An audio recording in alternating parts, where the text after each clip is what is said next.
What's up, YouTube? You already know, it's your boy Sticks, and we're going back in the mix. Hey, check this out. If this is the first time you're coming across my channel, on this channel, I talk about everything crime related. Sometimes I tell you my lockup stories, sometimes I'm doing reaction videos. If you are new to my channel, just know I've been getting locked up since the age of 13. The more serious of my charges would be my aggravated vehicular homicide. If you're interested in hearing that story, go to my videos and scroll back and you should be able to find it. Now, if you have been following my channel, you might have noticed that I deleted the reaction video to my sister's murder. And that's because I was trying to use the news report, but no matter what I put in the description, they kept copyrighting it. So I do plan on retelling that story in even more detail so people could get a good understanding about what happened. But my sister, when she was murdered, she had a 9-year-old daughter and an 18-month-old son. The 9-year-old daughter was able to go with my dad, but he said he wouldn't be able to take care of a baby, so they were going to put him in foster care. And there's no way I was going to let him take my sister and my nephew. So the very next day, I went down and got temporary custody of him. Shortly after that, I was able to get full custody of him. Now, as far as his dad goes, we have no idea who it is. Nobody ever stepped up to take responsibility, probably because they don't want to pay child support. You know how it goes. Now, with that being said, I hope everybody that's watching this video had a great, blessed holiday. But the reaction video that we're about to watch today is going to be somebody who didn't have such a good holiday.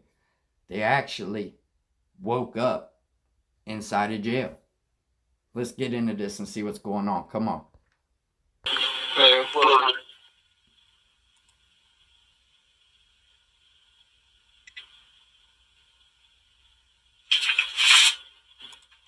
What's your name? Deon Kelly. Mr. Kelly, you've been charged with aggravated burglary.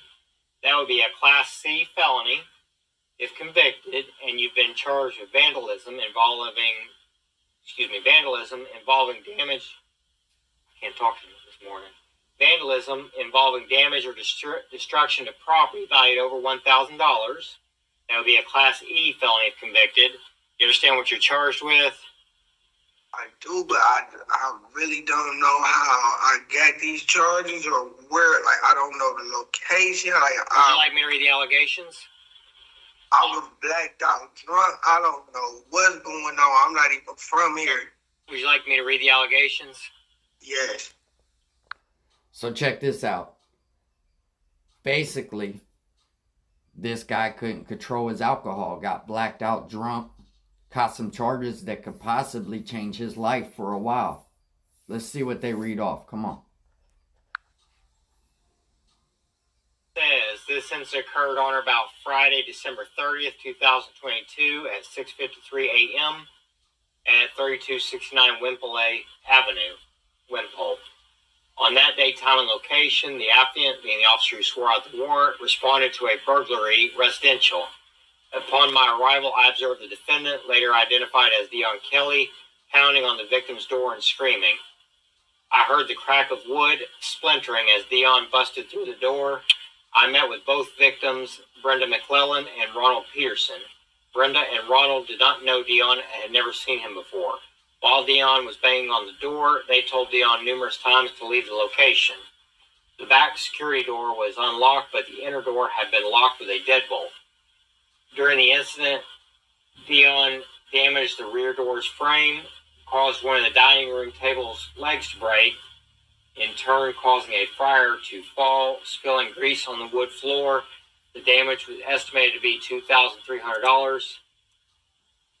Brenda emailed me recordings from the incident. The videos showed Deon kicking the door numerous times, saying he would beat their ass and fuck them up. Deon was arrested for aggravated burglary and felony vandalism. This occurred in Knoxville, Tennessee. And that was me? That's what they said. Alrighty, you have some rights I need to go over. The first is that you have the right to remain silent. No one can force you to make any statements. Any that you make voluntarily can be used against you. You have the right to an attorney. If you cannot afford one, I can appoint one for you. And you have the right to a preliminary. You could kind of tell in his face that he's probably telling the truth. He more than likely was blacked out drunk whenever this occurred. But I don't think that that holds up in the court of law. Just saying, well, I have no memory of it, so you should probably just open up the door and let me go. It's not going to work like that. When you're drinking, understand you got to control your alcohol and be responsible. Look, I don't drink a lot, but when I do, I make sure I stay at my house. You're not going to catch me out at no club, at no bar, because I already know that alcohol and large crowds, for me, it just don't mix.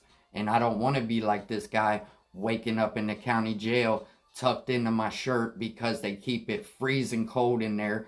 They don't want you to be comfortable. You can take toilet paper, wet it, and cover the vent. It might help a little bit, but they're still going to make sure that they try to freeze you in there. It is what it is. It's not a hotel motel. It's the county jail. Come on. Hearing, that is a probable cause hearing where the judge will hear the evidence against you and decide whether this case is strong enough to be bound over the grand jury for further prosecution. You understand those rights? You understand your rights? Oh, yes. Would you like me to appoint an attorney to represent you? Yes.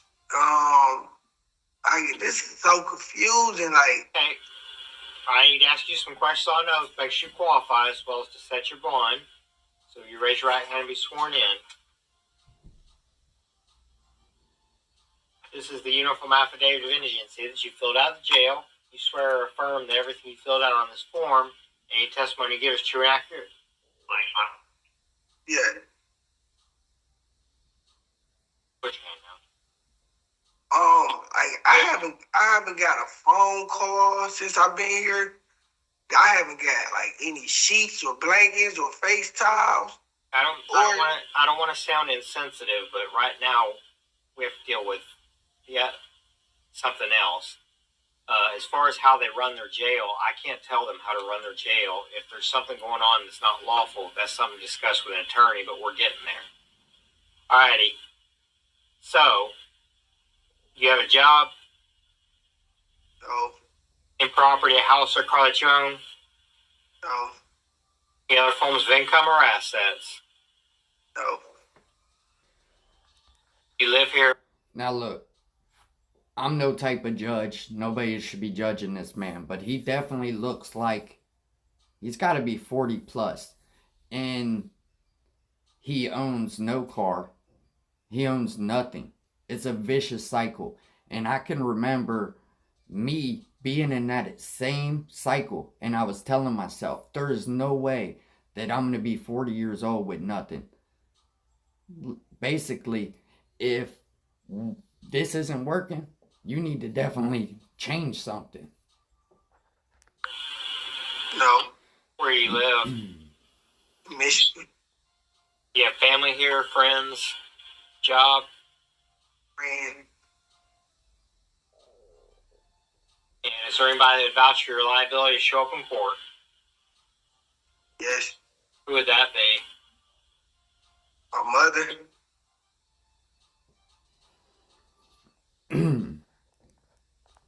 Here's another thing. He just said his mother's going to vouch for him to be in court. And that's exactly who he's going to call as soon as he gets a phone call, is his mom. So you got to look at it like this. When you go out and you can't control your alcohol and you wind up getting arrested, now you're sitting in jail and you're going to make your problems your family's problems. Don't pay rent. Don't pay that car payment. You got to bail me out. And basically put yourself before your family. Because do you think they got extra money saved back just for when you decide to go out drinking? It doesn't work like that. People need to think everything that happens is going to have a reaction. And it's not just going to affect you. It's going to affect the people around you. Because if they don't come bail him out, once he gets out of jail, he's going to hit him with the guilt trip. And you already know. And if he does have to stay in there, which it seems like he will with these serious charges, He's going to be calling and asking for commissary, calling wanting a three-way, calling doing, like, it's crazy, man. That's why every time I got arrested, I wasn't big on the phone or nothing. My family knows I'm in here. That's good enough for me because I never ask anybody for anything. I never will. That's just, I don't feel right doing that. Everything I've ever gotten, I've gotten myself starting from nothing, including this YouTube channel. Everything has been from scratch. But once you get there, it feels so much better knowing that you did it on your own.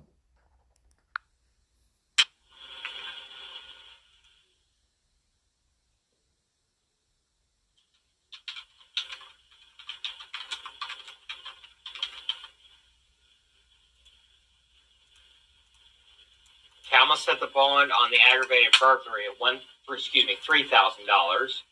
As a condition of that bond, should you post it, you're not to have any contact or communication with alleged victims, who are a Brenda McClellan and Ronald Peterson. And I'm gonna set the bond on the vandalism at $1,000 with the same condition and the same alleged victims. I'm going to set this in felony court on January 4th for a bond review, so if you're unable to post these bonds, the judge can reconsider them at that time. If you do post them, they will give you a different court date to go to when you're being released. Go to that one instead. And I'm going to appoint the district public defender to represent you.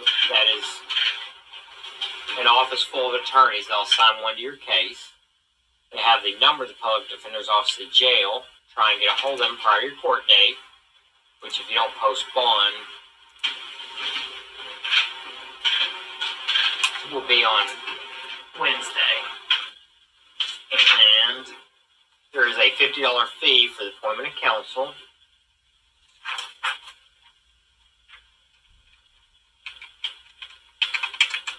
And that needs to be paid in the General Session Court Clerk's office on or before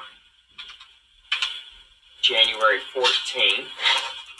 But if you're unable to pay by that time, they'll add your court costs at the conclusion of the case. Can I ask the question? Second. So they said that was Wait a second. me Wait a that second. went in their house? No, you can't ask a question right now. Alrighty. So if you post your bond, it's a 10% bond is the way it works. You'll have to pay a little over $400, about $437. If you do that, they'll give you a card. It says Community Law Office on it. If they don't give you the card, look it up online if you have access. That'll be the number to your attorney. Hold on, they just said $400 and something for him picking a random house or going to the wrong house, trying to beat in the door, drunk, cussing these people out, saying that he was going to do this and that to them. That seems like a pretty light bond if you ask me. Now, you got to put yourself in the people that live their shoes. They got some random guy trying to beat their front door down and they don't know why. And I got to be honest with you, most people would have probably not waited for the cops to come and arrest you. So he ought to just be lucky that he's waking up in the county jail today and not something a lot worse, for real. Now what's your question? I just don't understand. Like, did I get arrested in their house or I was blacked out drunk. I didn't even know I was in jail till I woke up to this. I don't know. I wasn't there, but according to the allegations, it was right at the house, yes. Was I driving or I have walking? no idea. You're asking. I was not there. I didn't even sign those warrants, so I don't know anything about it. Other than what I read. I don't even know what I got in my property or nothing. If I could post bail, I can't even make a phone call. You have to ask your court officer for a phone call. I've been asking all day. I've been asking since I got here. I mean, I don't know what to tell you. You'll have court on Wednesday, worst case scenario. But the attorney has your information. They know you're there at this point. Well, they might not have looked at it. What about my family? But the information's been sent to They don't know where I'm at.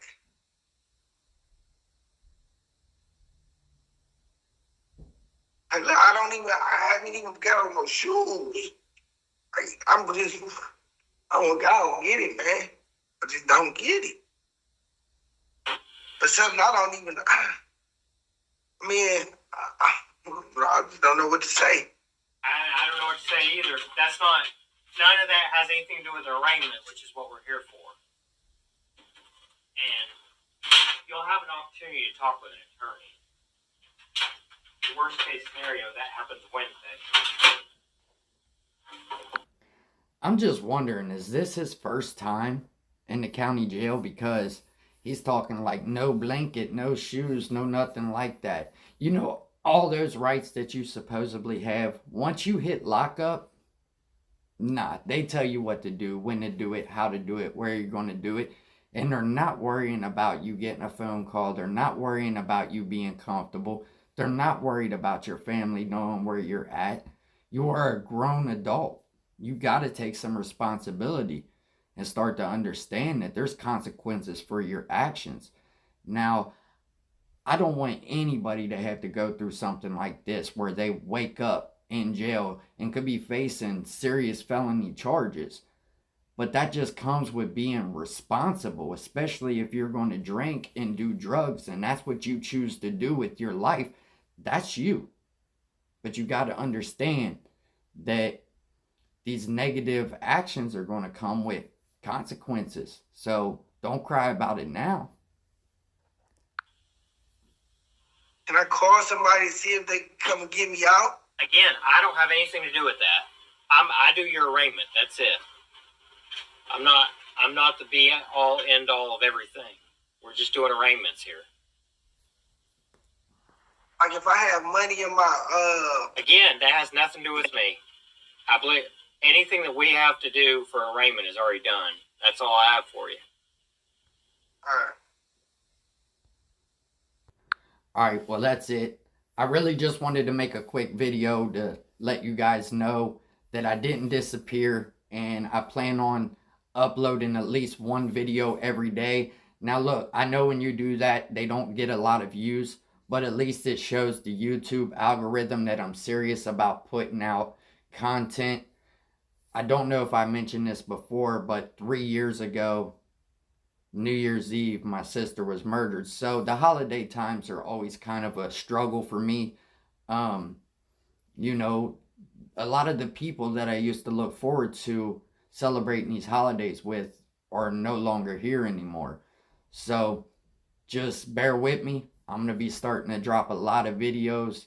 Like I said, I really appreciate it if you would subscribe to the channel. We got a lot more coming up.